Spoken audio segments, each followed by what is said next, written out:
Hey folks, welcome to this special edition of Roland Martin Unfiltered. Today is July 4th, 2019, and it was 167 years ago when Frederick Douglass delivered his speech in Rochester, New York on July 5th, 1852. And the topic of this speech was what to the slave is the 4th of July. It is considered one of the greatest speeches of all time, and what we have decided to do is to do a literal reading of the entire speech. Now, I called some friends of mine to help me with this. Among them, Sam Jackson, Laz Alonso, Reverend Frederick Douglass Haynes, Reverend William Barber, and many others. And so, over this couple of hours, you're actually going to hear all of us read this iconic speech from the great Frederick Douglass. All right, so let's go ahead and get things started. Mr. President, friends, and fellow citizens, he who could address this audience without a quailing sensation has stronger nerves than I have. I do not remember ever to have appeared as a speaker before any assembly more shrinkingly, nor with greater distrust of my ability than I do this day. The feeling has crept over me quite unfavorable to the exercise of my limited powers of speech. The task before me is one which requires much previous thought and study for its proper performance. I know that apologies of this sort are generally considered flat and unmeaning. I trust, however, that mine would not be so considered.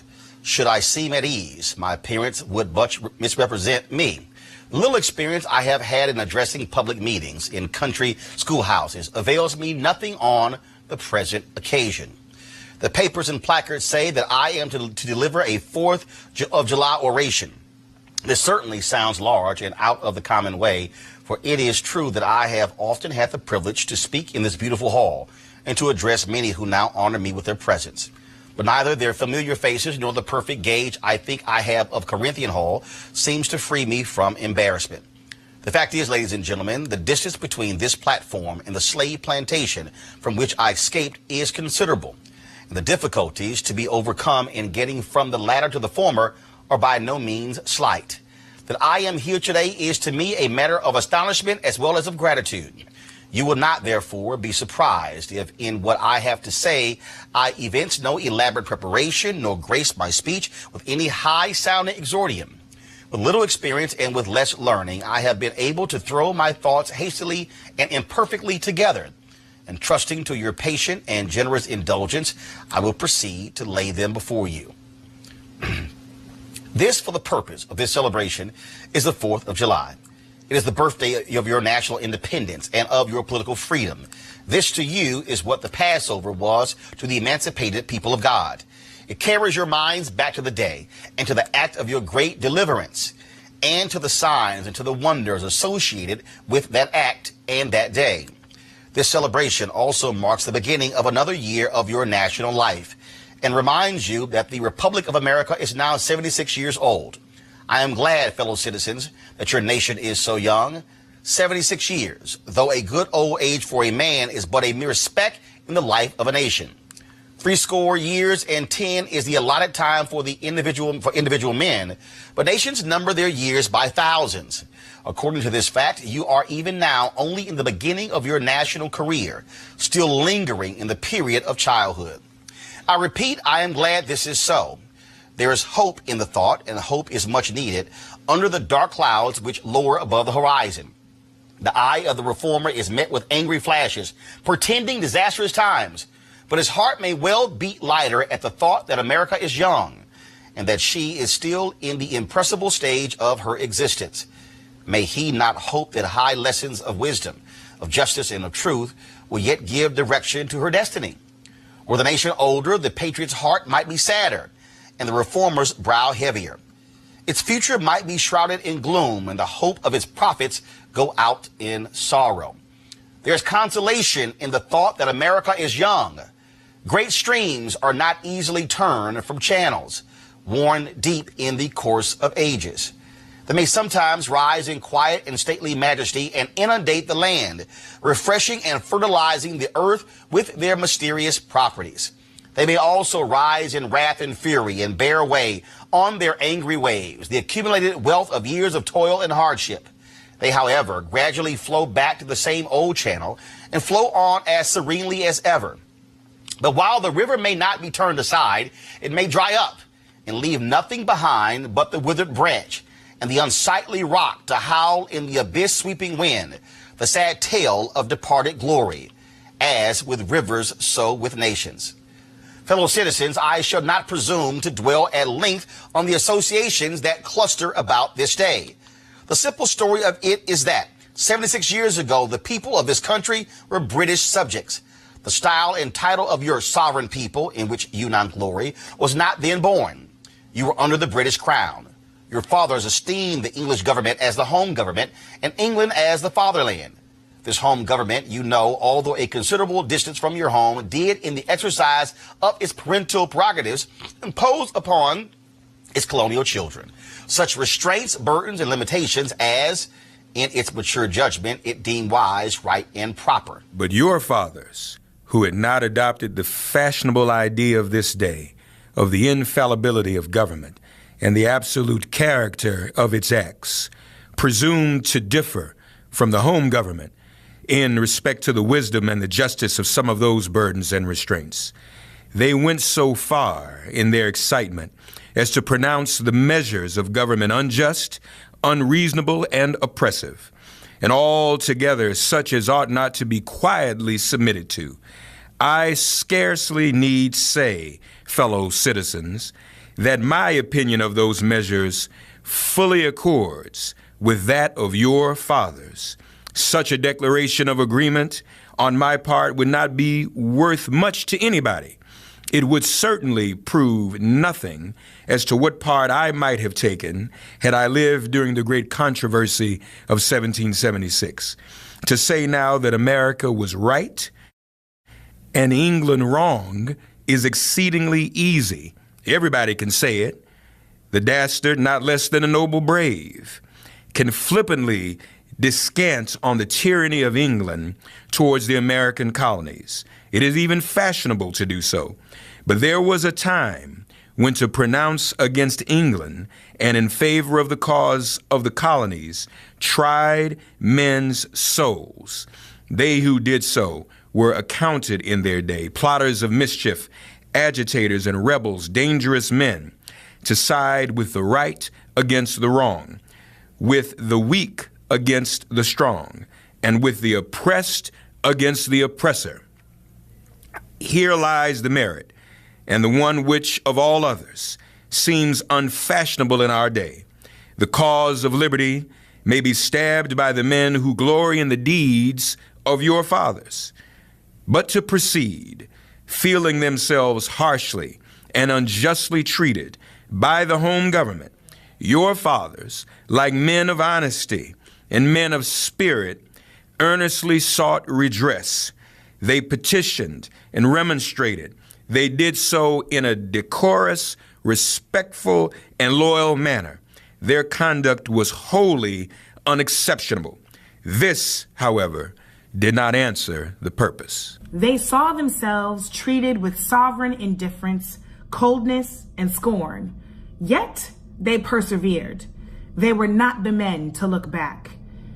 As the sheet anchor takes a firmer hold when the ship is tossed by the storm, so did the cause of your fathers grow stronger as it breasted the chilling blasts of kingly displeasure. The greatest and best of British statesmen admitted its justice, and the loftiest eloquence of the British Senate came to its support. But with that blindness which seems to be the unwavering characteristic of tyrants, since Pharaoh and his hosts were drowned in the Red Sea, the British government persisted in the exactions complained of. The madness of this course, we believe, is admitted now even by England, but we fear the lesson is wholly lost on our present ruler. Oppression makes a wise man mad. Your fathers were wise men, and if they did not go mad, they became restive under this treatment. They felt themselves the victims of grievous wrongs, wholly incurable in their colonial capacity. With brave men, there is always a remedy for oppression. Just here, the idea of a total separation of the colonies from the crown was born. It was a startling idea, much more so than we at this distance of time regard it. The timid and the prudent, as has been intimated, of that day were, of course, shocked and alarmed by it. Such people lived then, had lived before, and will probably ever have a place on this planet. And their course in respect to any great change, no matter how great the good to be attained or the wrong to be redressed by it, may be calculated with as much precision as can be the course of the stars. They hate all changes, but silver, gold, and copper change, of this sort of change, they are always strongly in favor. These people were called Tories in the days of your fathers, and the appellation probably conveyed the same idea that is meant by a more modern, though a somewhat less euphonious term, which we often find in our papers applied to some of our old politicians. Their opposition to the then dangerous thought was earnest and powerful, but amid all their terror and affrighted vociferations against it, the alarming and revolutionary idea moved on, and the country with it. On the 2nd of July, 1776, the old Continental Congress, to the dismay of the lovers of ease and the worshippers of property, clothed that dreadful idea with all the authority of national sanction. They did so in the form of a resolution, and as we seldom hit upon resolutions drawn up in our day whose transparency is at all equal to this, it may refresh your minds and help my story if I read it. Resolved, that these united colonies are, and of right ought to be, free and independent states, that they are absolved from all allegiance to the British Crown, and that all political connection between them and the state of Great Britain is, and ought to be, dissolved. Citizens, your fathers made good that resolution. They succeeded, and today you reap the fruits of their success. The freedom gained is yours, and you, therefore, may properly celebrate this anniversary. The 4th of July is the first great fact in your nation's history, the very ring bolt in the chain of your yet undeveloped destiny. Pride and patriotism, not less than gratitude, prompt you to celebrate and to hold it in perpetual remembrance. I have said that the Declaration of Independence is the ring bolt to the chair of your nation's destiny, so indeed I regard it. The principles contained in that instrument are saving principles. Stand by those principles. Be true to them on all occasions, in all places, against all foes, and at whatever cost. From the round top of your ship of state, dark and threatening clouds may be seen. Heavy billows, like mountains in the distance, disclose to the leeward huge forms of flinty rocks. That bolt drawn, that last chain broken, and all is lost. Cling to this day, cling to it and to its principles with the grasp of a storm-tossed mariner to a spar at midnight. The coming into being a nation in any circumstances is an interesting event. But besides general considerations, there were peculiar circumstances which make the advent of this republic an event of special attractiveness. The whole scene, as I look back to it, was simple, dignified, and sublime. The population of the country at the time stood at the insignificant number of 3 million. The country was poor in the munitions of war. The population was weak and scattered, and the country a wilderness unsubdued. There were then no means of concert and combination such as exist now. Neither steam nor lightning had been then reduced to order and discipline. From the Potomac to the Delaware was a journey of many days. Under these and innumerable other disadvantages, your fathers declared for liberty and independence and triumphed. Fellow citizens, I am not wanting in respect for the fathers of this republic. The signers of the Declaration of Independence were brave men. They were great men, too, great enough to give fame to a great age. It does not often happen to a nation to raise at one time such a number of truly great men. The point from which I am compelled to view them is not certainly the most favorable, yet I cannot contemplate their great deeds with less than admiration. They were statesmen, patriots, and heroes. And for the good they did and the principles they contended for, I will unite with you to honor their memory. They love their country better than their own private interests. And though this is not the highest form of human excellence, all will concede that it is a rare virtue, and that when it is exhibited, it ought to command respect. He who will intelligently lay down his life for his country is a man whom it is not in human nature to despise. Your fathers staked their lives, their fortunes, and their sacred honor on the cause of their country. In their admiration of liberty, they lost sight of all other interest. They were peacemen, but they preferred revolution to peaceful submission to bondage.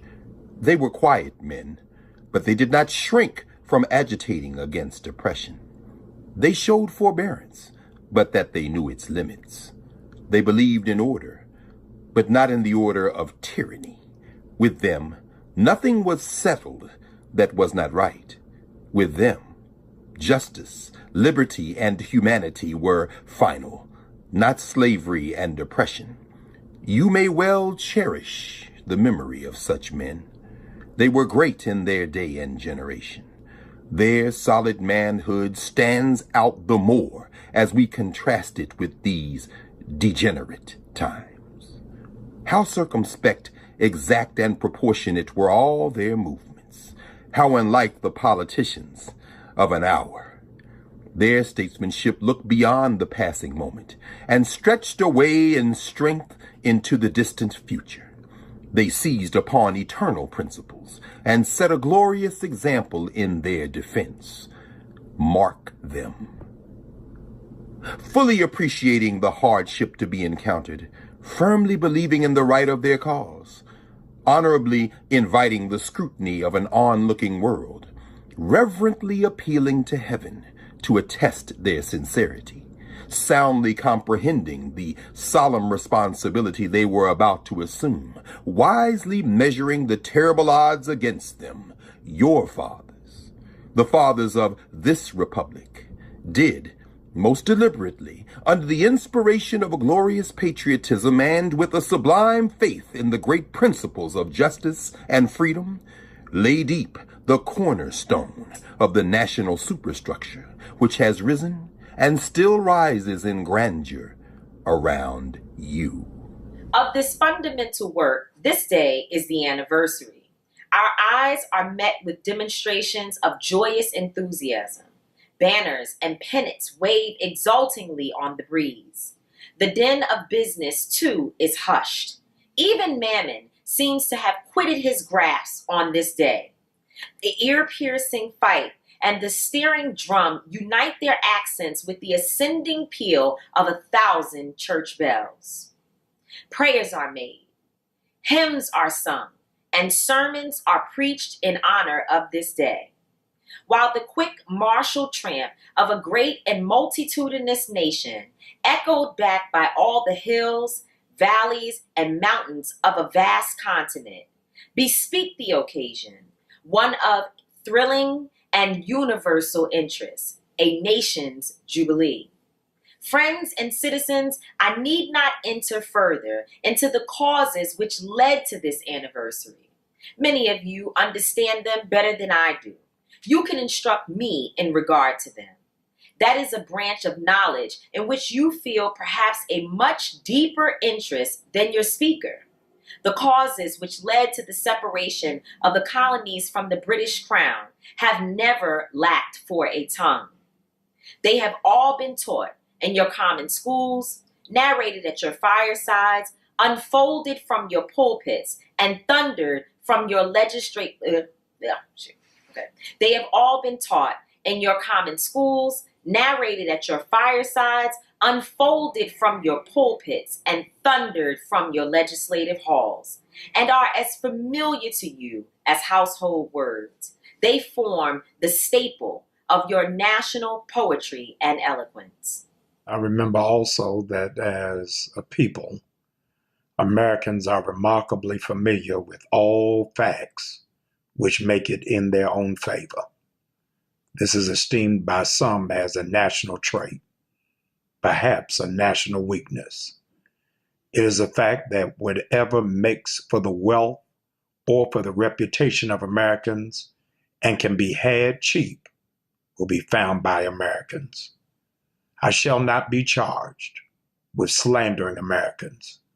If I say I think the American side or any question may be safely left in American hands, I leave. Therefore, the great deeds of your fathers to other gentlemen who claim to have been regularly descended will be less likely to be disputed than mine. My business, if I have any here today, is with the present, the accepted time with God, and his cause is the ever-living now. Trust no future, however pleasant. Let the dead past bury its dead. Act in the living present, heart within, and God overhead. We have to do this with the past, only as we can make it useful to the present and to the future, to all inspiring motives, to noble deeds, which can be gained from the past. We are welcome. But now is their time, the important time. Your fathers have lived, died, and have done their work, and have done much of it well. You live and must die, and you must do your work. You have no right to enjoy a child's share in the labor of your fathers, unless your children are to be blessed by your labors. You have no right to wear out and waste the hard-earned fame of your fathers to cover your indolence. Sidney Smith tells us that men seldom eulogize the wisdom and virtue of their fathers, but to excuse some folly or wickedness of their own. The truth is not a doubtful one. There are illustrations of it near and remote, ancient and modern. It was fashionable hundreds of years ago for the children of Jacob to boast, "We have Abraham to our father," when they had long lost Abraham's faith and spirit. The people contented themselves under the shadow of Abraham's great name, while they repudiated the deeds which made his name great. Need I remind you that a similar thing is being done all over this country today? Need I tell you that the Jews are not the only people who built the tombs of the prophets and garnished the sepulchres of the righteous? Washington could not die till he had broken the chains of his slaves. Yet his monument is built up by the price of human blood, and the traitors in the bodies and souls of men shout, "We have Washington to our father." Alas, that it should be so, yet so it is. The evil that men do lives after them. The good is oft interred with the evil that men do, lives after them. The good is oft interred with their bones. Fellow citizens, pardon me. Allow me to ask, why am I called upon to speak here today? What have I or those I represent to do with your national independence? Are the great principles of political freedom and of natural justice embodied in that Declaration of Independence extended to us? And am I, therefore, called upon to bring our humble offering to the national altar and to confess the benefits and express devout gratitude for the blessings resulting from your independence to us? Would to God, both for your sakes and ours, that an affirmative answer could be truthfully returned to these questions. Then would my task be light and my burden easy and delightful. For who is there so cold that a nation's sympathy could not warm him? Who so obdurate and dead to the claims of gratitude that would not thankfully acknowledge such priceless benefits? Who so stolid and selfish that would not give his voice to swell the hallelujahs of a nation's jubilee when the chains of servitude had been torn from his limbs? I am not that man. In a case like that, the dumb might eloquently speak and the lame man leap as an art. But such is not the state of the case. I say it with a sad sense of the disparity between us. I am not included within the pale of this glorious anniversary. Your high independence only reveals the immeasurable distance between us. The blessings in which you, this day, rejoice are not enjoyed in common. The rich inheritance of justice, liberty, prosperity, and independence bequeathed by your fathers is shared by you, not by me. The sunlight that brought life and healing to you has brought stripes and death to me. This 4th of July is yours, not mine. You may rejoice. I must mourn. To drag a man in fetters into the grand illuminated temple of liberty and call upon him to join you in joyous anthems were inhuman mockery and sacrilegious irony. Do you mean, citizens, to mock me by asking me to speak today? If so, there is a parallel to your conduct, and let me warn you that it is dangerous to copy the example of a nation whose crimes, lowering up to heaven, were thrown down by the breath of the Almighty, burying the nation in irrecoverable ruin. I can today take up the plaintive lament of appealed and woe-smitten people. By the rivers of Babylon, there we sat down. Yea, we wept when we remembered Zion. We hanged our harps upon the willows in the midst thereof, for there they that carried us away captive required of us a song, and they who wasted us required of us mirth, saying, Sing us one of the songs of Zion. How can we sing the Lord's song in a strange land? If I forget thee, O Jerusalem, let my right hand forget her cunning.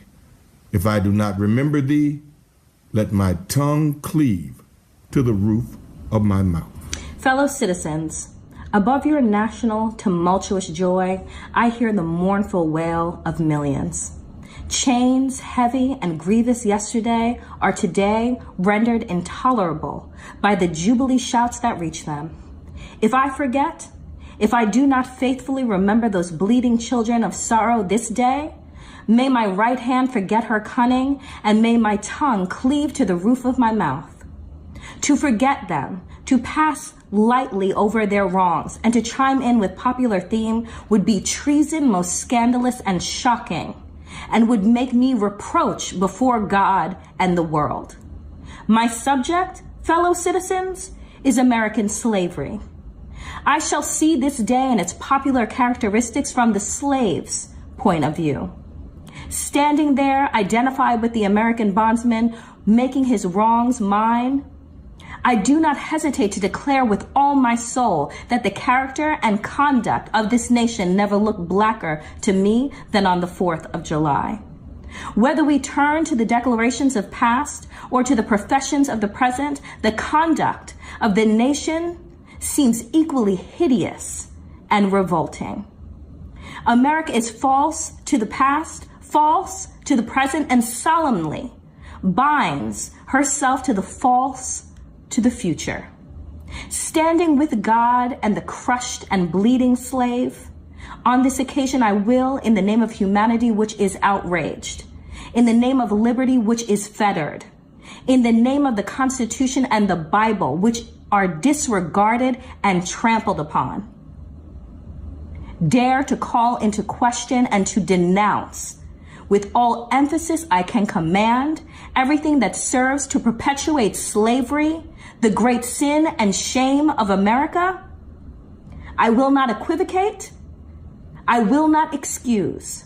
I will use the severest language I can command. And yet not one word shall escape me that any man whose judgment is not blinded by prejudice or who is not at heart a slaveholder shall not confess to be right and just. But fancy I hear some one of my audience say, it is just in this circumstance that you and your brother abolitionists fail to make the favorable impression on the public mind. Would you argue more and denounce less? Would you persuade more and rebuke less?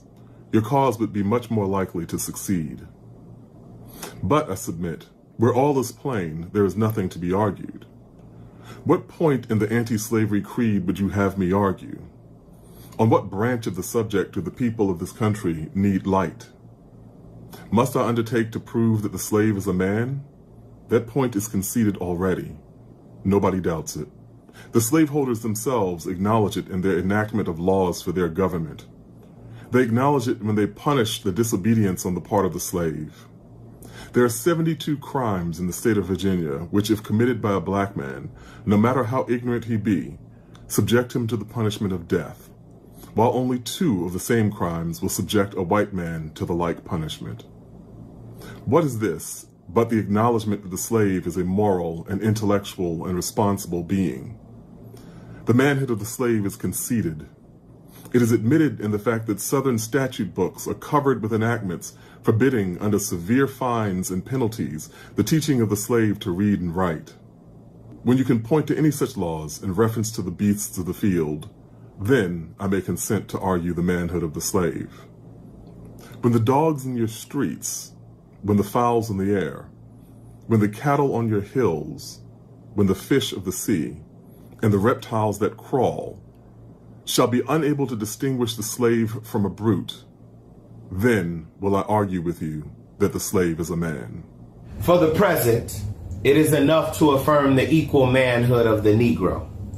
Is it not astonishing that while we are plowing and planting and reaping, using all kinds of mechanical tools, erecting houses, constructing bridges, and building ships, working in metals of brass and iron and copper and silver and gold, that while we are reading, writing, and ciphering, acting as clerks, merchants, and secretaries, having among us lawyers, doctors, ministers, poets, authors, editors, orators, and teachers, that while we are engaged in all manner of enterprise common to other men, digging gold in California, capturing the whale in the Pacific, feeding sheep and cattle on the hillside, living, moving, acting, thinking, planning, living in families as husbands, wives, and children, and above all confessing and worshiping the Christian's God, and looking hopefully for life and immortality beyond the grave, we're called upon to prove that we're men.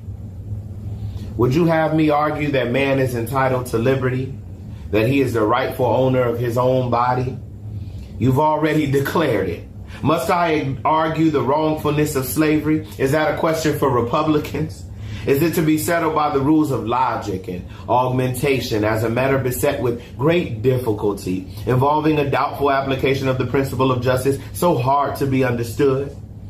How should I look today in the presence of Americans dividing and subdividing a discourse to show that men have a natural right to freedom?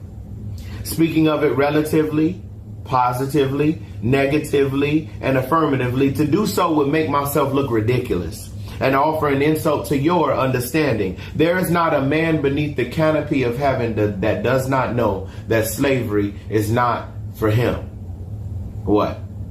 Am I to argue that it's wrong to make men brutes, to rob them of their liberty, to work them without wages, to keep them ignorant of their relations to other men, to beat them with sticks, to flay their flesh with the lash, to load their limbs with irons, to hunt them with dogs, sell them at auction, to sunder their families, to knock out their teeth, to burn their flesh, to starve them into obedience and submission to their masters? Must I argue that a system thus marked with blood and stained with pollution is wrong?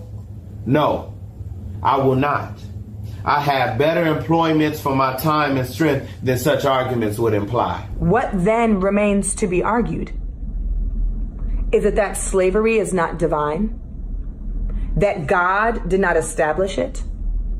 That our doctors of divinity are mistaken? There is blasphemy in the thought. That which is inhumane cannot be divine. Who can reason on such a proposition? That they can. May I cannot. The time for such an argument is past. At a time like this, scorching irony, not convincing argument, is needed. Oh, had I the ability and I could reach the nation's ear, I would today pour out a fiery stream of biting ridicule, blasting reproach, withering sarcasm, and stern rebuke. For it is not the light that is needed, but fire. It is not the gentle shower, but thunder, We need the storm, the whirlwind, and the earthquake. The feeling of the nation must be quickened, and the conscience of the nation must be aroused. The propriety of the nation must be startled, and the hypocrisy of the nation must be exposed, and its crimes against God and human must be proclaimed and denounced. What to the American slave is your 4th of July? I answer, a day that reveals to him and her more than all the other days in the year a gross injustice and cruelty to which he and she is the constant victim. To him and her, your celebration is a sham. Your boasting liberty an unholy license. Your national greatness a swelling vanity. Your sounds of rejoicing are empty and heartless, and your denunciation of tyrants, brass-fronted impudence.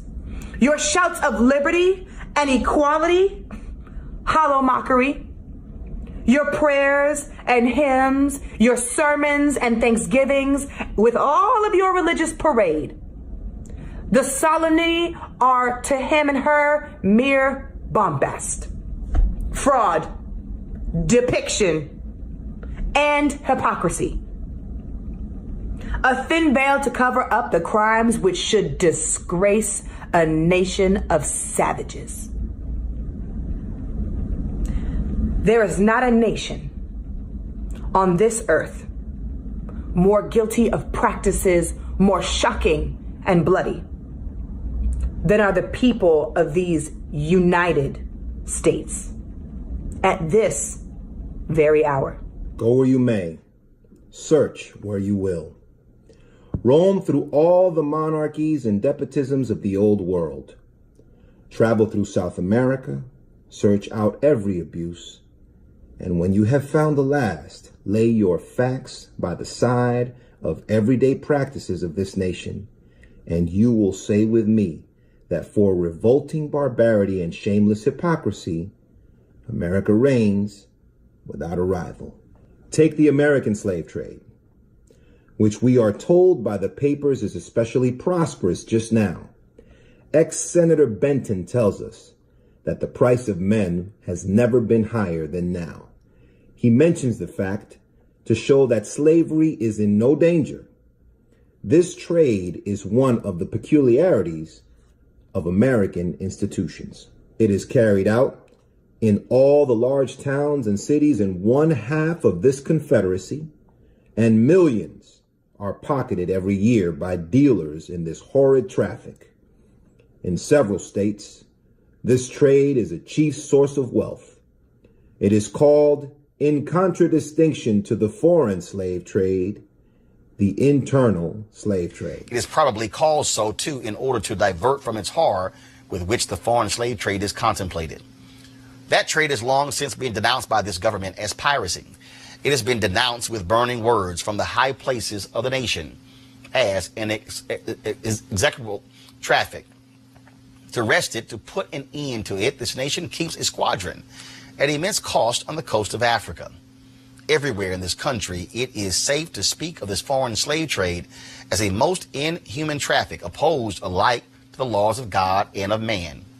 The duty to extirpate and destroy it is admitted even by our doctors of divinity. In order to put an end to it, some of these last have consented that their colored brethren, nominally free, should leave this country and establish themselves on the western coast of Africa. It is, however, a notable fact that while so much execration is poured out by Americans upon those engaged in the foreign slave trade, the men engaged in the slave trade between the states pass without condemnation, and their business is deemed honorable. Behold the practical operation of this internal slave trade, the American slave trade, sustained by American politics and American religion. Here you will see men and women reared like swine for the market. You know what is a swine drover? I will show you a man drover. They inhabit all of our southern states. They perambulate the country and crowd the highways of the nation with droves of human stock. You will see one of these human flesh jobbers armed with pistol, whip, and bowie knife, driving a company of 100 men, women, and children from the Potomac to the slave market at New Orleans. These wretched people are to be sold singly or in lots to suit purchasers. They are food for the cotton field and the deadly sugar mill. Mark the sad procession as it moves warily along, and the inhuman wretch who drives them. Hear his savage yells and his blood-chilling oaths as he hurries onto his affrighted captives. There, see the old man, with locks thinned and gray. Cast one glance, if you please, upon that young brother, whose shoulders are bare to the scorching sun, her briny tears falling on the brow of the babe in her arms. See, too, that girl of 13 weeping, yes, weeping, as she thinks of her mother from whom she's been torn. The drove moves tardily. Heat and sorrow have nearly consumed their strength. Suddenly you hear a quick snap, like the discharge of a rifle. The feathers clank, and the chain rattles simultaneously. Your ears are saluted with a scream that seems to have torn its way to the center of your soul. That crack you heard was the sound of a slave whip. The scream you heard was from the woman you saw with the babe. Her speed had faltered under the weight of her child and her chains. That gash on her shoulder tells her to move on. Follow the drove to New Orleans. Attend the auction. See men examined like horses. See the forms of women rudely and brutally exposed to the shocking gaze of American slave buyers. See this drove sold and separated forever. And never forget the deep, sad sobs that arose from that scattered multitude.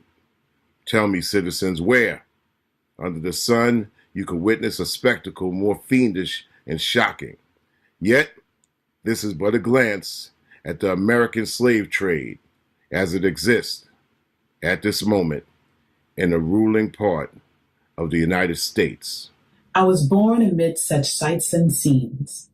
To me, the American slave trade was a terrible reality. When a child, my soul was often pierced with its horrors.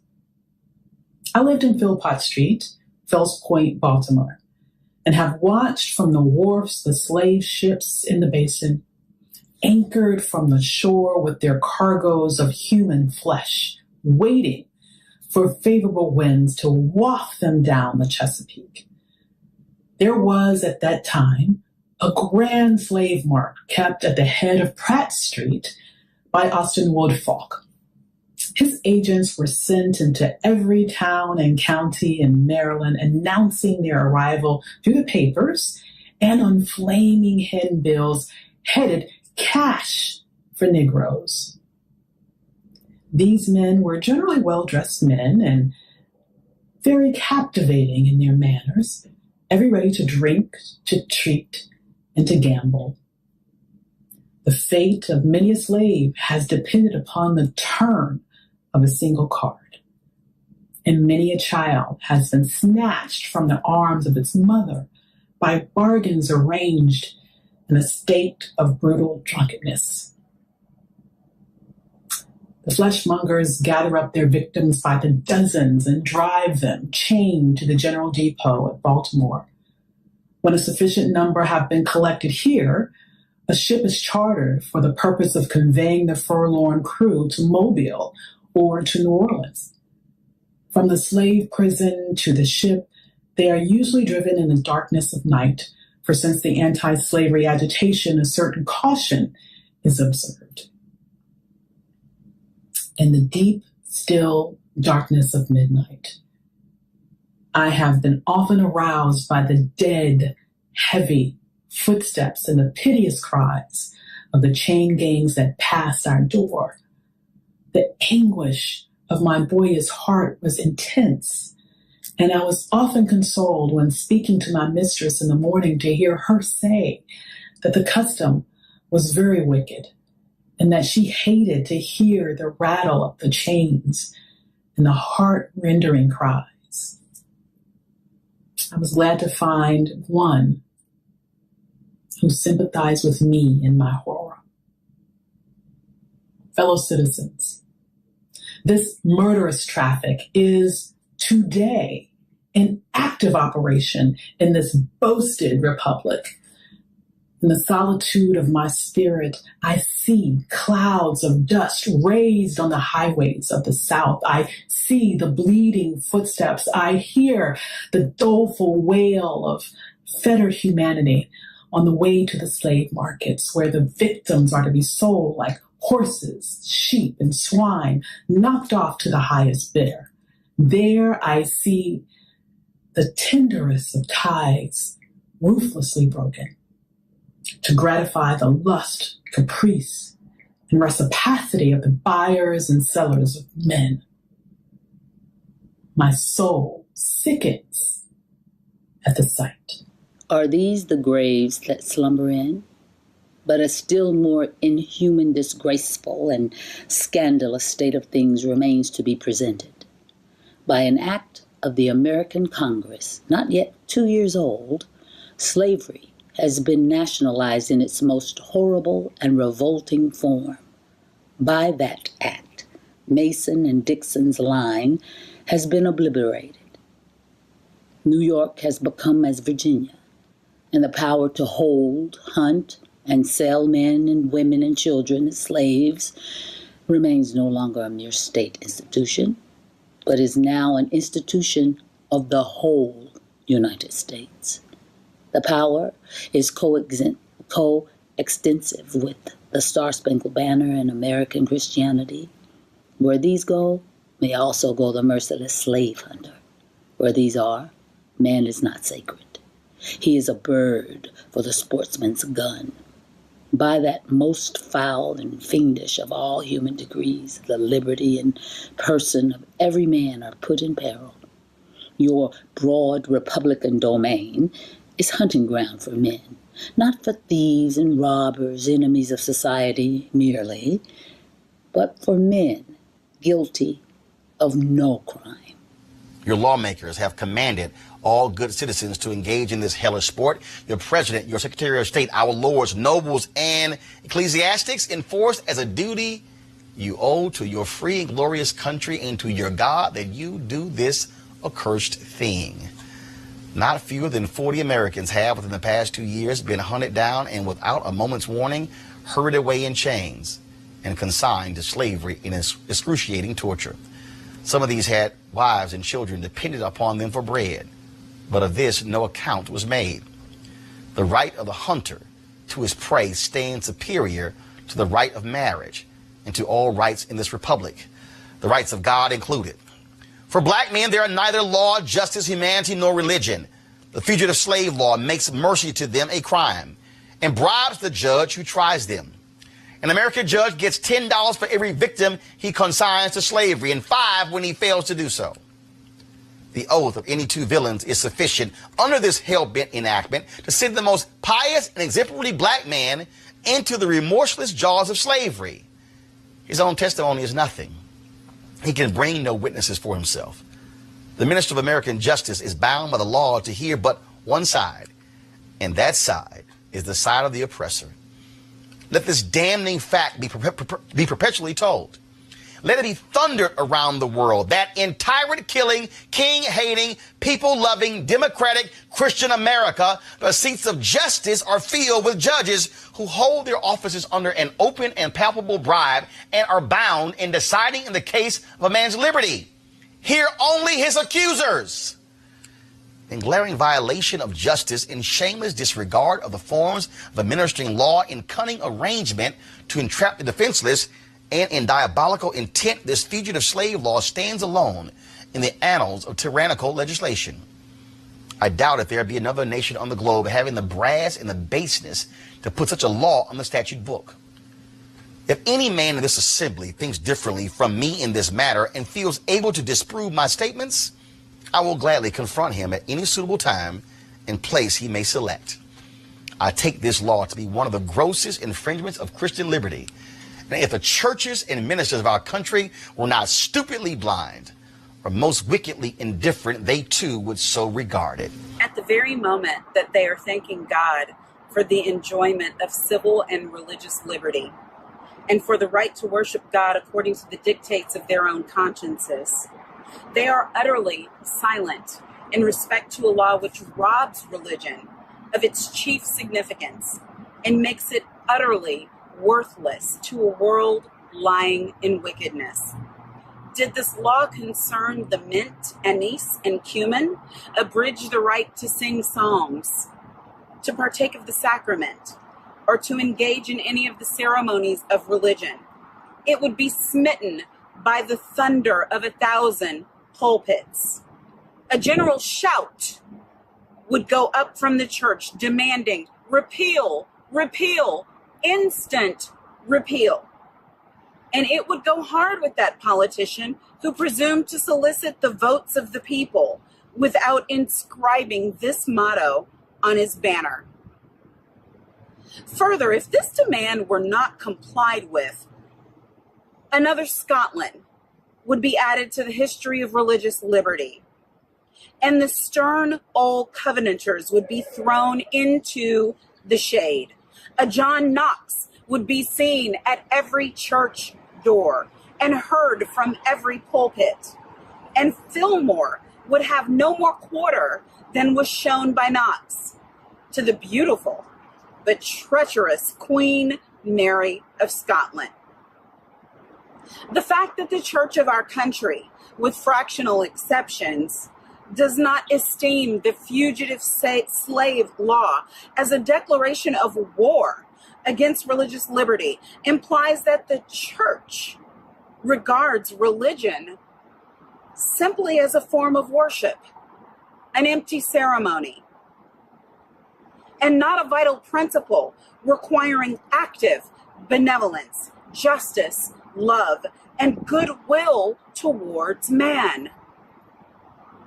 It esteems sacrifice above mercy, psalm singing above right doing, solemn meetings above practical righteousness, a worship that can be conducted by persons who refuse to give shelter to the houseless, to give bread to the hungry, clothing to the naked, and who enjoin obedience to a law forbidding these acts of mercy is a curse, not a blessing, to mankind. The Bible addresses all such persons as scribes, Pharisees, hypocrites, who pay tithe of mint, anise, and cumin, and have omitted the weightier matters of the law, judgment, mercy, and faith. But the church of this country is not only indifferent to the wrongs of the slave, it actually takes sides with the oppressors. It has made itself the bulwark of American slavery and the shield of American slave hunters. Many of its eloquent divines, who stand as the very lights of the church, have shamelessly given the sanction of religion and the Bible to the whole slave system. They have taught that man may properly be a slave, that the relation of master and slave is ordained by God, that to send back an escaped bondman to his master is clearly the duty of all the followers of the Lord Jesus Christ. And this horrible blasphemy is palmed off upon the world for Christianity. Welcome infidelity, welcome atheism, welcome anything in preference to the gospel is preached by those divines. They convert the very name of religion into an engine of tyranny and barbarous cruelty, and serve to confirm more infidels in this age than all the infidel writings of Thomas Paine, Voltaire, and Bolingbroke put together have done. These ministers make religion a cold and flinty-hearted thing, having neither principles of right action nor bowels of compassion. They strip the love of God of its beauty and leave the throng of religion a huge, horrible, repulsive form. It is a religion for oppressors, tyrants, man-stealers, and thugs. It is not that pure and undefiled religion which is from above, and which is first pure, then peaceable, easy to be entreated, full of mercy and good fruits, without partiality and without hypocrisy, but a religion which favors the rich against the poor, which exalts the proud above the humble, which divides mankind into two classes, tyrants and slaves, which says to the man in chains, stay there, and to the oppressor, oppress on. It is a religion which may be professed and enjoyed by all the robbers and enslavers of mankind. It makes God a respecter of persons, denies the fatherhood of the race, and tramples in the dust the great truth of the brotherhood of man. All this we affirm to be true of the popular church and the popular worship of our land and nation, a religion, a church, and a worship which, on the authority of inspired wisdom, we pronounce to be an abomination in the sight of God.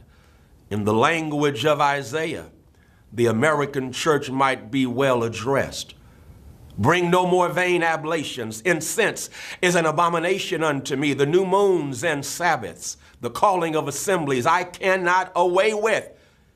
It is iniquity, even the solemn meeting. Your new moons and your appointed feast, my soul hateth. They are a trouble to me. I am weary to bear them. And when ye spread forth your hands, I will hide mine eyes from you. Yea, when you make many prayers, I will not hear. Your hands are full of blood. Cease to do evil. Learn to do well. Seek judgment. Relieve the oppressed. Judge for the fatherless. Plead for the widow. The American church is guilty when viewed in connection with what it is doing to uphold slavery. But it is superlatively guilty when viewed in connection with its ability to abolish slavery. The sin of which it is guilty is one of omission as well as commission. Albert Barnes but uttered what the common sense of every man at all observant of the actual state of the case will receive as truth when he declared that there is no power out of the church that could sustain slavery an hour if it were not sustained in it. Let the religious press, the pulpit, the Sunday school, the conference meeting, the great ecclesiastical, missionary, Bible, and tract associations of the land array their immense powers against slavery and slaveholding, and the whole system of crime and blood would be scattered to the winds.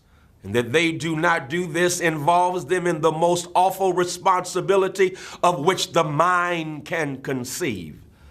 In prosecuting the anti-slavery enterprise, we have been asked to spare the church, to spare the ministry. But how, we ask, could such a thing be done? We are met on the threshold of our efforts for the redemption of the slave by the church and ministry of the country in battle arrayed against us, and we are compelled to fight or flee. From what quarter, I beg to know, has proceeded a fire so deadly upon our ranks during the last 2 years as from the northern pulpit? As the champions of oppressors, the chosen men of American theology have appeared, men honored for their so-called piety and their real learning. The Lords of Buffalo, the Springs of New York, the Lathrops of Auburn, the Coxes and Spencers of Brooklyn, the Ganetts and Sharps of Boston, the Deweys of Washington, and other great religious lights of the land have, in utter denial of the authority of him by whom they profess to be called to the ministry, deliberately taught us against the example or of the Hebrews and against the remonstrance of the apostles. They teach that we ought to obey man's law before the law of God. My spirit wearies of such blasphemy, and how such men can be supported as the standing types and representatives of Jesus Christ. And I want folk to understand who listen to this, the audience he was speaking to was primarily white. White people who are part of the abolition movement, whose spirits also wearied. He said they call themselves representative of Jesus Christ. How they do that is a mystery, which I leave others to penetrate. In speaking of the American church, however, let it be distinctly understood that I mean the great mass of religious organizations of our land. There are exceptions, and I thank God that there are. Noble men may be found scattered all over these northern states, of whom Henry Ward Beecher of Brooklyn and Samuel J. May of Syracuse and my esteemed friend, the Reverend R.R. Raymond on the platform are shining examples. And let me say further that upon these men lies the duty to inspire our ranks with high religious faith and zeal and to cheer us on in the great mission of the slave's redemption from his chains. But one is struck with the difference between the attitude of the American church toward the anti-slavery movement and that occupied by the churches in England toward a similar movement in that country.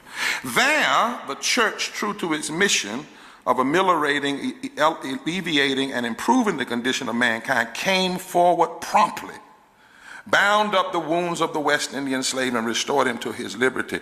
There, the question of emancipation was a high religious question. It was demanded in the name of humanity and according to the laws of the living God. The Sharps, the Clarkstons, the Wilberforces, the Buxtons, the Burchells, the Nibbs were alike famous for their piety and their philanthropy.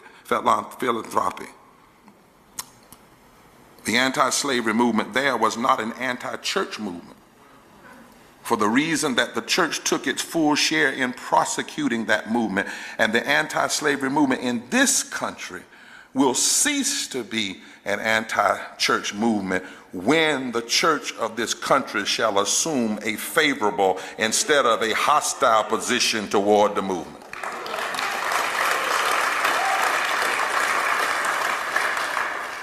Americans, he said, your Republican politics, not less than your Republican religion, are flagrantly inconsistent.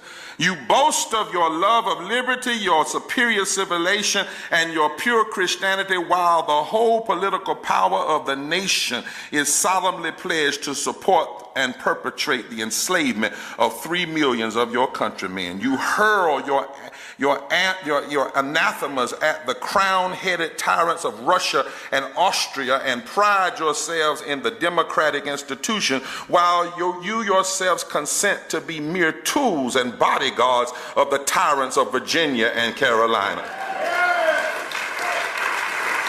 You invite to your shores fugitives of oppression from abroad, honor them with banquets, greet them with ovations, cheer them, toast them, salute them, protect them, and pour out your money to them like water. But the fugitives of your own land you advertise, hunt, arrest, shoot, and kill. You glory in your refinement and your universal education, and yet you maintain a system as barbarous and dreadful as ever stained the character of a nation. You shed tears over fallen hungry and make the sad stories of her wrong the theme of your poets and statesmen and orators, till your gallant sons are ready to fly to arms to vindicate her cause against her oppressors. But in regard to the tens of thousands of wrongs of the American slave, you would enforce the strictest silence.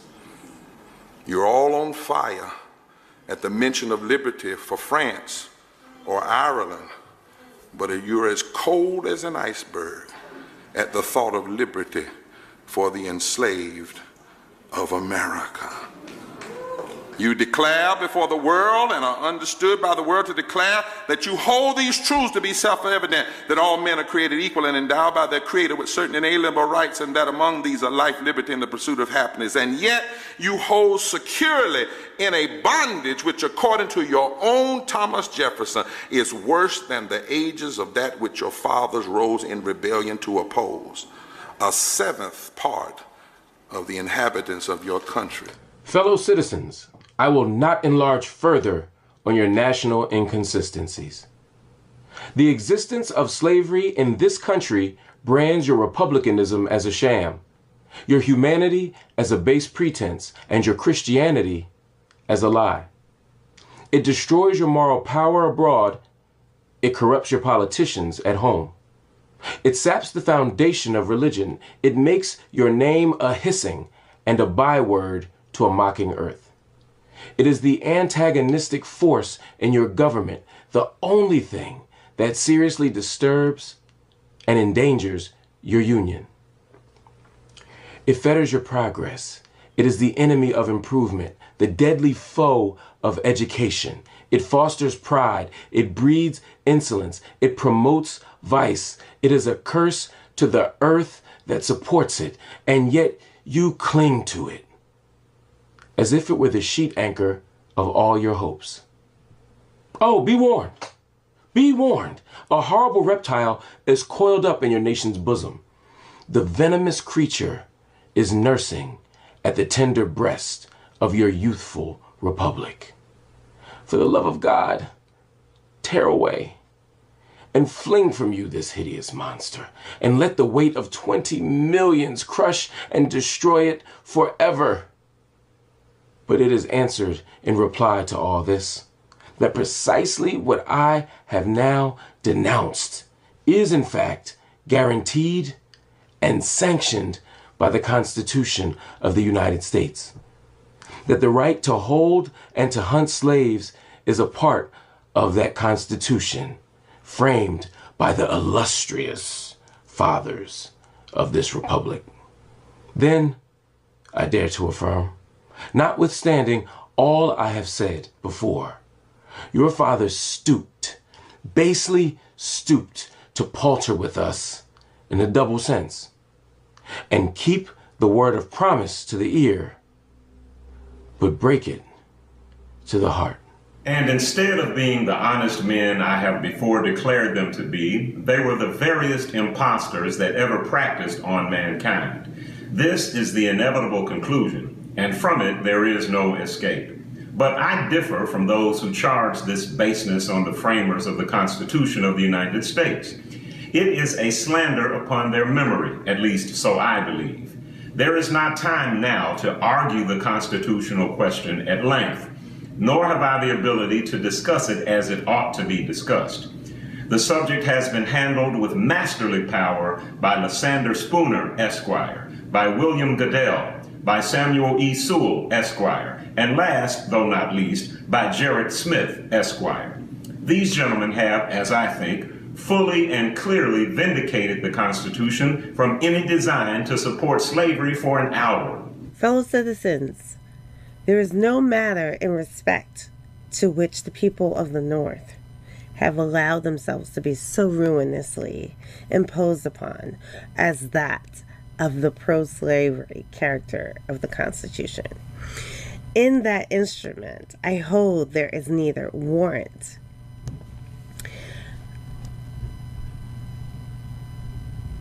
license nor sanction of the hateful thing, but interpreted as gateway, or is it in the temple? It is neither. While I do not intend to argue this question on the present occasion, let me ask, if it be not somewhat singular that if the Constitution were intended to be by its framers and adopters a slaveholding instrument, why neither slavery, slaveholding, nor slave can it ought to be interpreted? The Constitution is a glorious liberty document. Read its preamble consider its purposes. Is slavery among them? We're asking. Is it at the anywhere be found in it? What would be thought of an instrument drawn up, legally drawn up, for the purpose of entitling the city of Rochester to a tract of land in which no mention of land was made? Now, there are certain rules of interpretation for the proper understanding of all legal instruments. These rules are well established. They are plain, common sense rules such as you and I and all of us can understand and apply without having passed years in the study of law. I scout the idea that the question of the constitutionality or unconstitutionality of slavery is not a question for the people. I hold that every American citizen has the right to form an opinion of the Constitution and to propagate that opinion and to use all honorable means to make his opinion the prevailing one. Without this right, the liberty of an American citizen would be as insecure as that of a Frenchman. Ex-Vice President Dallas tells us that the Constitution is an object to which no American mind can be too attentive and no American heart too devoted. He further says the Constitution, in its words, is plain and intelligible and is meant for the homebred, unsophisticated understandings of our fellow citizens. Senator Berrien tells us that the Constitution is the fundamental law that which controls all others, the charter of our liberties, which every citizen has a personal interest in understanding thoroughly. The testimony of Senator Bree, Louis Caz, and many others that might be named, who are everywhere esteemed as sound lawyers, so regard the Constitution. I take it, therefore, that it is not presumption in a private citizen to form an opinion of that instrument. Now, take the Constitution according to its plain reading, and I defy the presentation of a single pro-slavery clause in it. On the other hand, it will be found to contain principles and purposes entirely hostile to the existence of slavery. I have detained my audience entirely too long already. At some future period, I will gladly avail myself of an opportunity to give this subject a full and fair discussion. Allow me to say in conclusion, notwithstanding the dark picture I have this day presented of the state of the nation, I do not despair of this country. There are forces in operation which must inevitably work the downfall of slavery.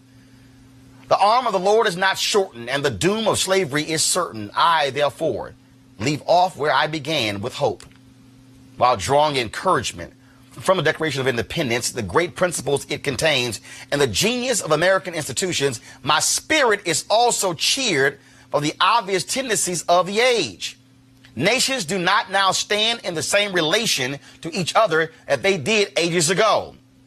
No nation can now shut itself up from the surrounding world and trot round in the same old path of its fathers without interference.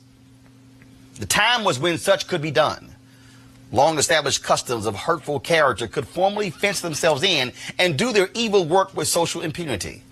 Knowledge was then confined and enjoyed by the privileged few, and the multitude walked on in mental darkness. But a change has now come over the affairs of mankind.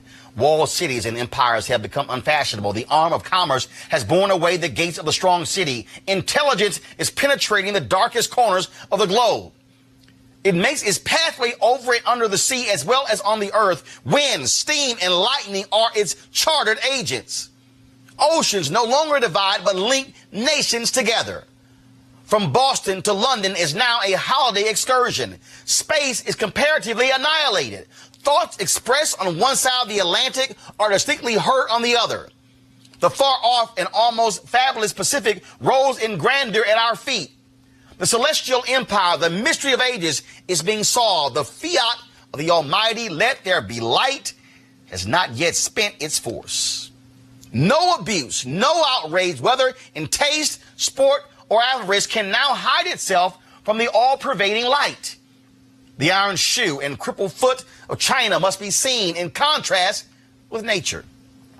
Africa must rise and put on her yet unwoven garment. Ethiopia shall stretch out her hand unto God. And the fervent aspirations of William Lord Garrison I say, and let every heart join in saying it.